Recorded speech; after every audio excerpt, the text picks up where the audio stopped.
আসসালামু আলাইকুম সুপ্রিয় শিক্ষার্থী বন্ধুরা, আজকের ক্লাসে আমরা দেখব 6.2.1 এই বিষয়টি নিয়ে। এখানে টেক্সট 1, টেক্সট 2 এবং নিচে একটি টেবিল দেওয়া আছে, এগুলো আমরা দেখব। তো এই ভিডিওটি দেখার আগে তোমরা যদি আমার এডুকেশন ফেভার ইউটিউব চ্যানেলটিতে নতুন হয়ে থাকো তাহলে অবশ্যই বলবো আমার এডুকেশন ফেভার ইউটিউব চ্যানেলটিকে সাবস্ক্রাইব করে পাশে থাকা বেল আইকনটিতে ক্লিক করে দেবে, যাতে আমাদের সকল নতুন নতুন ভিডিও নোটিফিকেশন তুমি সবার আগে পেয়ে যাও। তাছাড়া তোমাদের নতুন কারিকুলামের সকল আপডেট পেতে আমাদের এডুকেশন ফেভারের এই ফেসবুক গ্রুপে জয়েন করে নিবা। তো চলো আমরা ভিডিওটি শুরু করি। Now let's see what we compare of a thing, person, object etc to choose one from the alternatives. চলো দেখি কোনো বিকল্প থেকে একটিকে বেছে নেওয়ার ক্ষেত্রে কোনো ব্যক্তি, বস্তু অথবা বিষয়ের কোন বৈশিষ্ট্যটি আমরা তুলনা করি।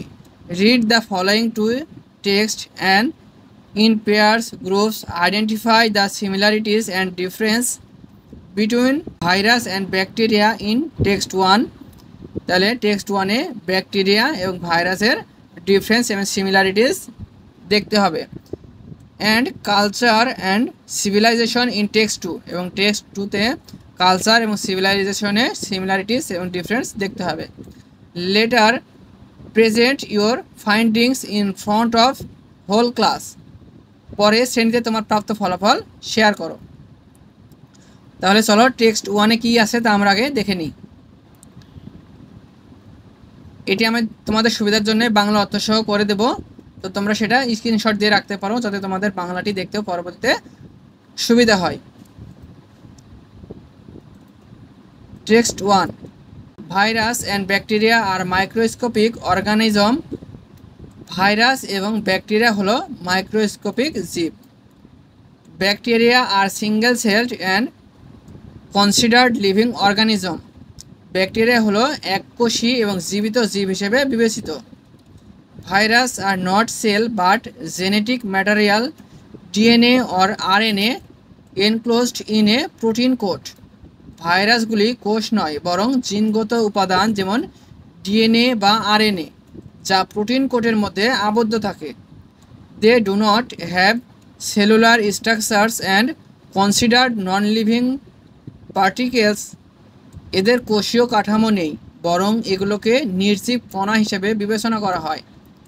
Virus and bacteria have the potential to cause infection and dishes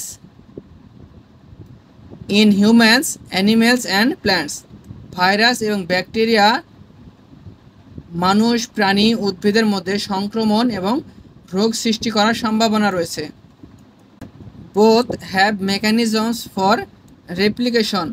উভয়েরই প্রতিলিপির প্রক্রিয়া রয়েছে। Bacteria can reproduce independently through binary fission. On the other hand, virus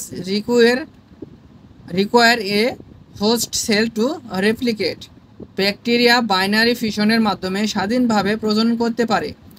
অন্যদিকে ভাইরাসের প্রতিলিপি তৈরি করতে একটি পোষক কোষের প্রয়োজন হয়। Antibiotics can kill the growth of bacteria but they are not effective against virus.